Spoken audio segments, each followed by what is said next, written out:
Hey everyone, Draco Magnius here for another episode of Let's Play 9 Hours, 9 Persons, 9 Doors. In the last episode, we had just gotten through our very first room in this episode. We're going to continue onward and see what we got. They stepped through the door to find themselves in a wide hallway. Junpei, June, Lotus, and Santa stopped for a moment, and they looked at their surroundings. A short distance away, a metal grate extended across the width of the hallway. They took hold and shook, but it refused to move. Nearby was a pair of elevators, and obviously we're bound to find the others around here somewhere because they can't just expect us to constantly split. Nearby was a pair of elevators. It took only a few button presses to determine that the elevators would not respond to their efforts. They could only assume the elevators were not powered. There was only one door left. Well, looks like we don't have any choice. Yeah. Sure does. Well then, let's open it. Junpei grabbed a hold of the knob and quietly pushed the door open. And now we're in the kitchen, I guess. He entered slowly, trying to take as much of his surroundings as he could.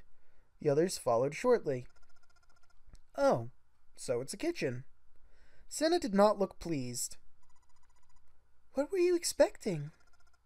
Isn't it obvious? The exit. I was hoping this would be the way out of here. You really think it'd be that easy? Yeah, I know. Still. As they talked, Lotus headed deeper into the room. Until at last, she stood in front of a door. What happened to the key cards I was holding all that time? You'd think you'd keep them. I mean, I guess there was no need to keep them, but I'd keep them. Until at last, she stood in front of a door. If we can just get through this door, we should come out on the other side of that grate we saw earlier. But don't we need a key for that?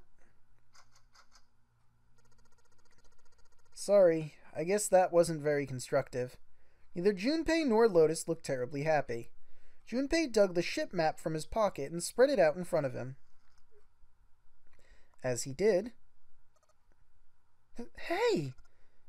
What's that? Huh? Oh, yeah, I guess I forgot to tell you. I found this a little while ago. It's a map of the B deck.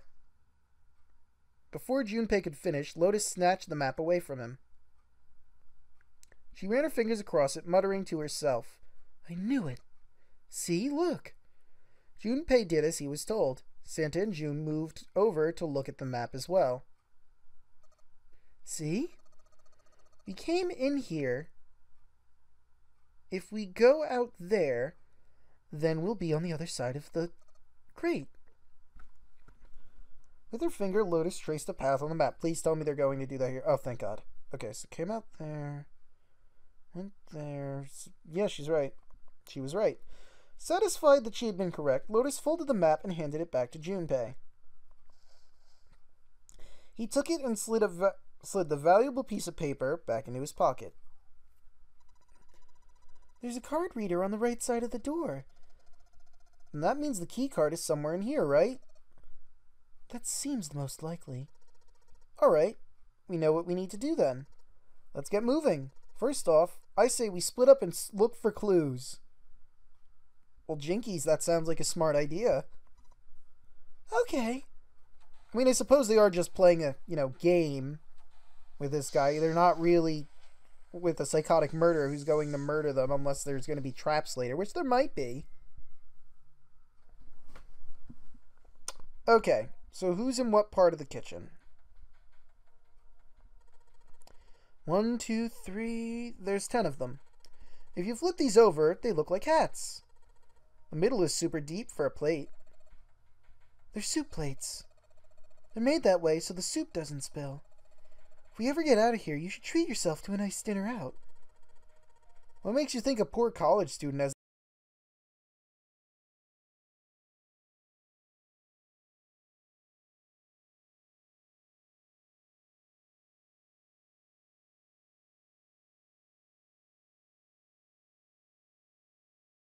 Ha! Nice reference. a voucher. It says appetizer 9, meat dish 10, soup A, seafood dish F. Okay. I think there are 15 of these plates. I'm assuming they're for seafood. How the hell can you tell that? They look just like any other plates from the 99-cent store. If you ever take a lady out to dinner, you're going to embarrass yourself. I feel sorry for June. What? Why the hell are you bringing up June? The lady doth protest too much, methinks. You're not terribly subtle. There's a bunch of little wavy ridges on this plate. Those plates are for serving meat. Ugh, you really are ignorant, aren't you? Come on, it's not like I need to know this crap. I agree with him. Jeez. It's not like I'm throwing a fancy dinner party. A countertop. We've got a rolling pin, a colander, nothing useful in other words. Well, nothing useful unless you're trying to make something. That's the exit. There's a big iron plate over that door. I don't think we can open it. Hey, Santa, could you open that door, please? What the hell? There's no way I could open that thing. I guess you're getting to that age where your eyes start to go, huh? You better watch your mouth, boy, or someone won't live long enough to see that door opened. Oh ho ho! This has got the two of them on edge. You gotta get out of here and fast. Okay. Partition. There's nothing special about it. Okay. It's a tank with a pipe coming out of it. Nothing really special about it. Well, let's move on then. It's a note. It's got a bunch of stuff written on it, but it doesn't look like a code or anything like that. How do you know? It might be. Okay. This shelf has a white cloth on it. There's so much stuff in here. A whole lot of cans. It's probably a pantry. So nothing of value?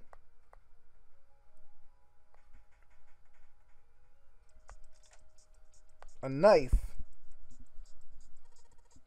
A rusty knife. I don't think we'll be able to use it while it's like this. The knife seemed important, Junpei thought, but it wasn't going to be much use the way it was. It's futile. Futile? You know, a waste. Useless. Pointless. Oh. Any particular reason you wanted to bring that up?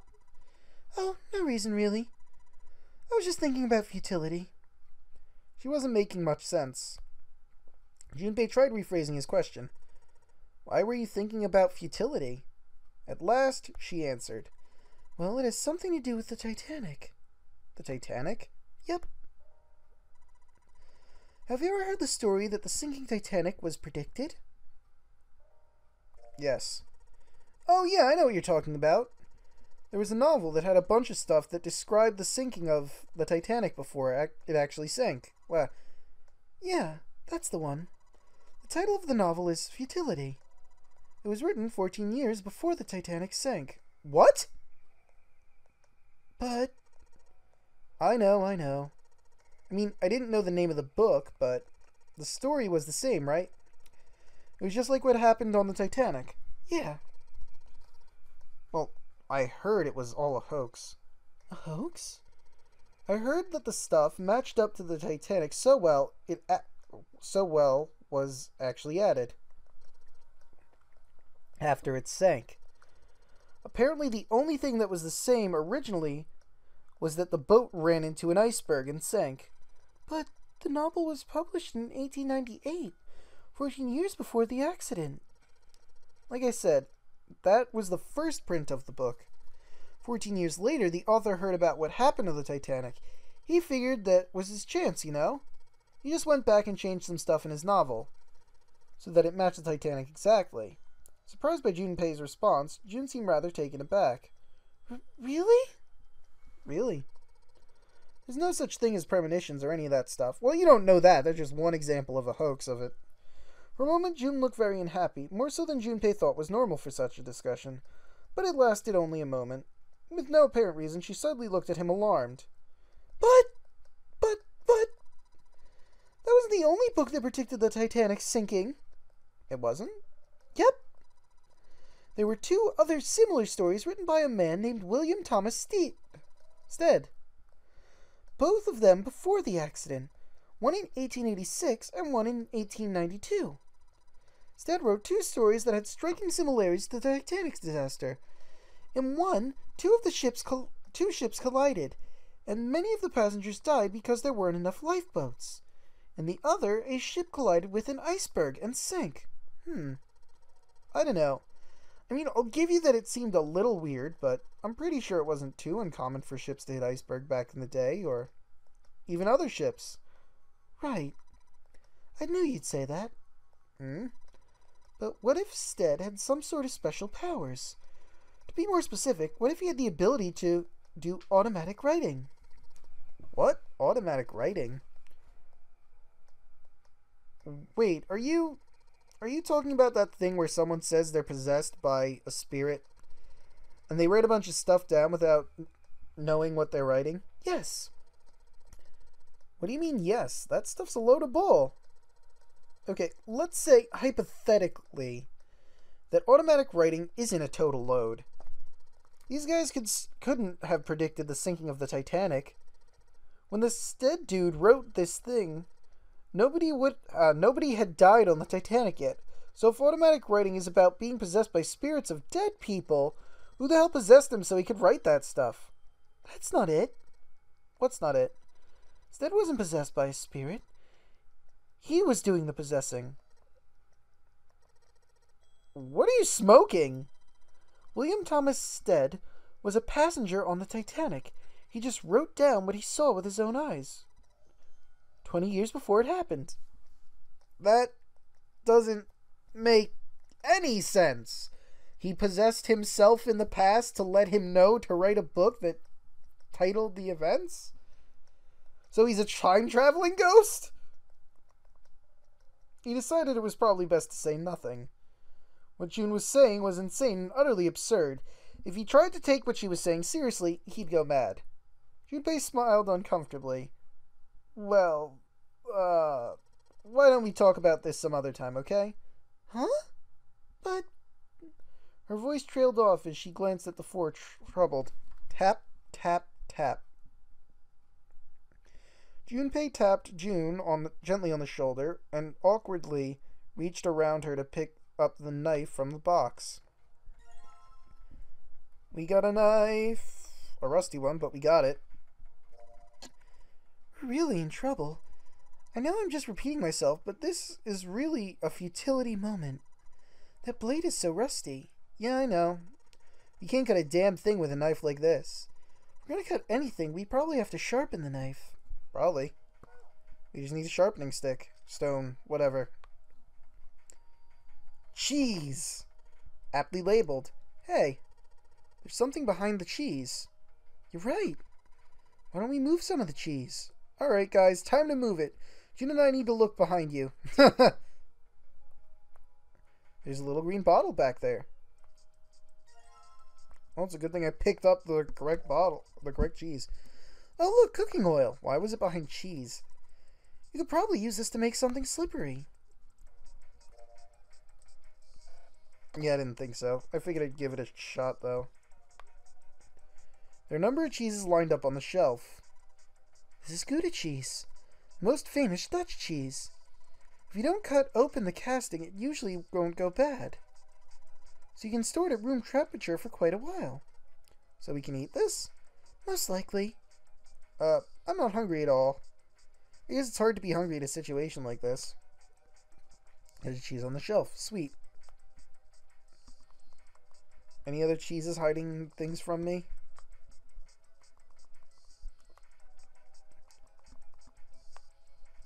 I figured I'd check.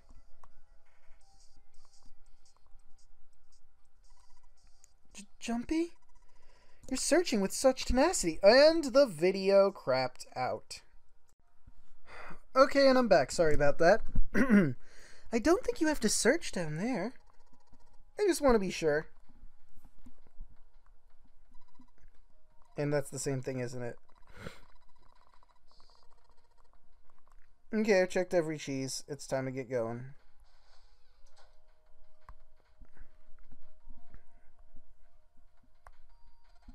A sink. It's still got water in it.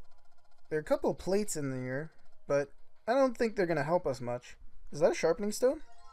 Yes! A whetstone! Maybe I'll use the whetstone to sharpen the knife.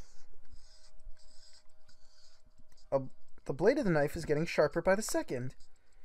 Should be able to cut something pretty soon with this. Now I gotta... How did the rust magically go away? I didn't think so, but again, worth a shot.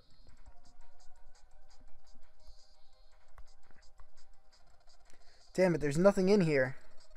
Hey Santa, digging through the trash really suits you. What the hell did you say? Listen, lady, I did you a favor. I knew you'd just piss and moan, so I did it for you. Oh my. I don't recall asking you to do anything. Urgh, I ought to throttle you. Squeeze me? Does it feel colder in here? A trash can. Nothing inside of it. Well, better than being full of rotten food, I suppose. Alright, it's going... Do you think this is all part of Zero's plan? Probably. Kinda hard to believe there's a chef on board somewhere. It's a grill. There's some coals down here. They're bright red. I wonder what's in this drawer, or what this drawer is. You see the metal grate on top of the grill? They make it so that the fat and juices can drip off the meat while it cooks. Okay. Looks like the area under the plate opens up. No, you can't. I already checked. It's sealed shut. I think that's where the coal goes. Alright. I can't look at that over there, so... What the hell? This is the display area above the buttons. Looks like you can enter numbers into this thing. Is it an oven timer? It's probably for entering a passcode. After all, the oven door is locked. My guess is that it'll open if we put in the correct code. Well, I don't have that, so we're gonna move on. An iron oven. Looks pretty heavy duty. It's probably industrial quality.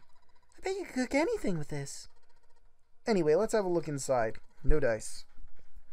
Damn, I knew it. It's locked. Well, we already discovered that, but... All we've got here is a pot and frying pan. Oh, and a pressure cooker. I guess we could use some of those as weapons. What kind of idiot are you? Gonna run around holding this thing while you're looking for the dead? Hey man, it was just a joke. Why so serious? Oh, the references. Some bottles of seasoning here. Oh, the lights. It's nice to have something finally go our way. Oh wait, that's the... Damn it. That's not what I meant to hit. I meant to hit that. And back to square one. This looks like a serving table. I would imagine food is put here after it's prepared so that the waiters and waitresses can take it out to the customers. But something doesn't seem right here. Why are there so many plates? Oh, that's the code, isn't it? Let's see. Voucher at the end of the counter. Voucher doesn't match the number of plates on the table. It says appetizer 9, meat dish 10, soup A, seafood dish F on the voucher. 910 AF. Plates on the table are 9 appetizers, 16 meat, 10 soups, 15 seafood. Maybe they're using hexadecimal here? And hexadecimal is... It's a number system that goes 8, 9, A, B, C, D, E, F, 10, 11.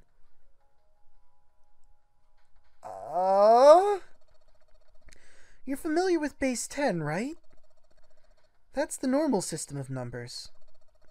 The base 10 equivalents for hexadecimal numbers would go like this. A10, B11. I need to write this down. Give me a moment.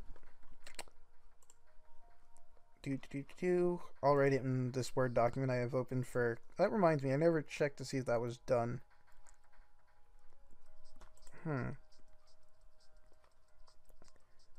Okay, that's done. Now, this. A 10. B 11. C is 12. D 13.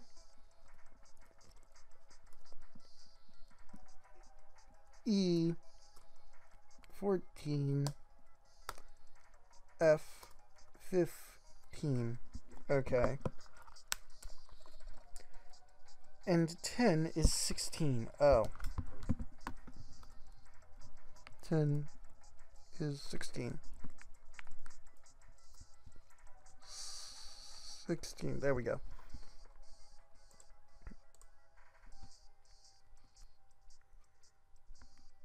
Okay.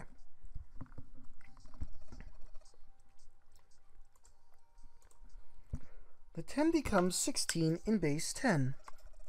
I know it sounds strange, but you can think of it as just 6 letters added to the normal number system after 9.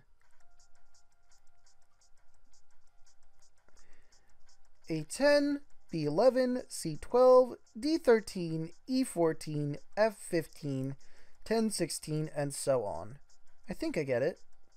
Okay, so what did it say again, just to be clear on this? Oh, because I need that for the code. Damn it, not the thing I wanted to click. Okay, damn it, not the thing I wanted to click either. That. 9 plates for appetizers. 9 is 9, even in hexadecimal. Okay, so 9. I'm going to type this in so I don't forget it. Damn it!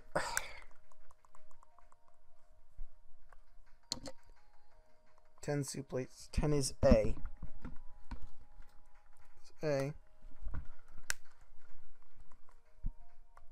Damn it! Oh wait, I didn't check how long this has been going on, have I? Give me a moment, please, ladies and gents. Okay, never mind, it just started. There, 15. It says F on the voucher. And that would be F.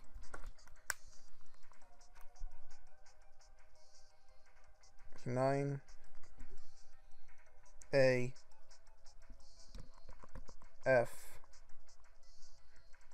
16 meat plates. 16 is written as 10.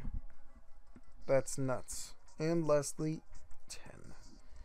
9 AF. 10. Are there letters on this too? No, there's not. Okay. 9. This is probably what you're supposed to use to enter the password. Maybe if you put in the right number, it'll open the oven door. Hey Junpei, why don't you try entering the numbers we found on the voucher earlier? The ones that said appetizer 9, meat dish 10, soup A, seafood F. Okay, no! Damn it. I was going to write those down too. Yes. Convert the 10 A and F to base 10. Okay. 9. A is 10. Okay, so the code should in theory be 9. 10. F is 15. And the 10 is 16.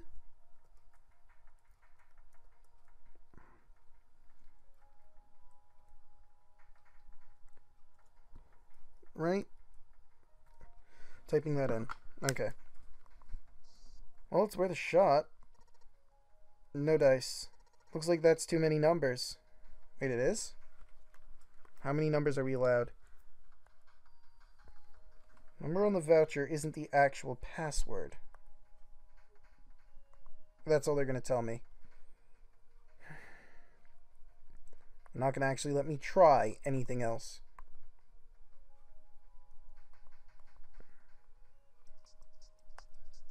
Damn it.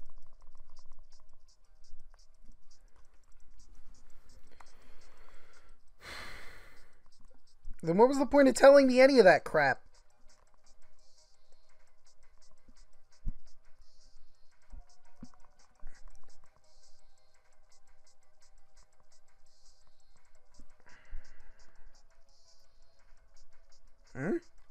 Wow.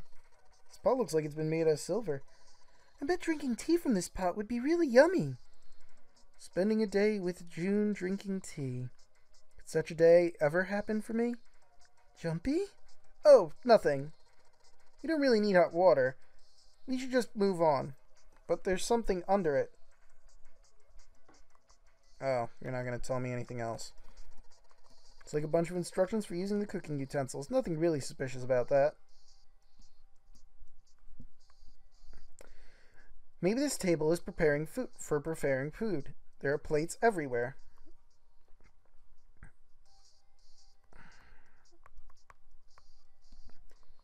Big bucket made of tin. There's nothing inside. Maybe it's the things that are in the room. 2 trash cans. Okay, and this wasn't the actual passcode. That was a red herring answer. I'm trying to think what else it could be if it's not that. Why would they even bother telling me about hexadecimal system?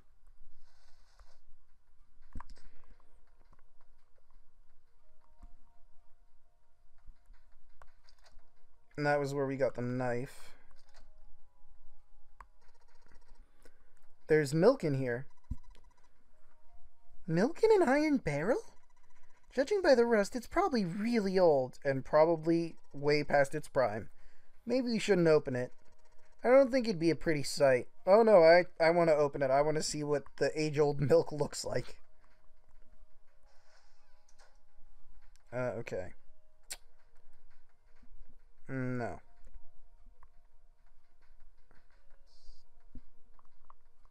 Frying pans, 2 kinds of pots. Then what the hell am I supposed to be doing? Oh? It's just a bulb, and it's really rusty. Will this even open? You won't know till we try. Let's give it a shot. Alright, let's see if you're gonna come out. Damn. No dice. Well, maybe if I do this. Bolt is rusted in place. It won't budge. Of course! Maybe if I put some oil on it. Hey! Just a little bit of oil and come on, you little son of a bitch! Whoa! Ha! Yes, gotcha, you little bastard! You did it, Jumpy! You're so smart! Well, I can't figure out that code, but we'll be... Is this the fridge? As Junpei walked into the room, a blast of cold air washed over him. Almost instinctively, he folded his arms tightly across his chest, doing what he could to conserve body heat. Brr! It's cold in here.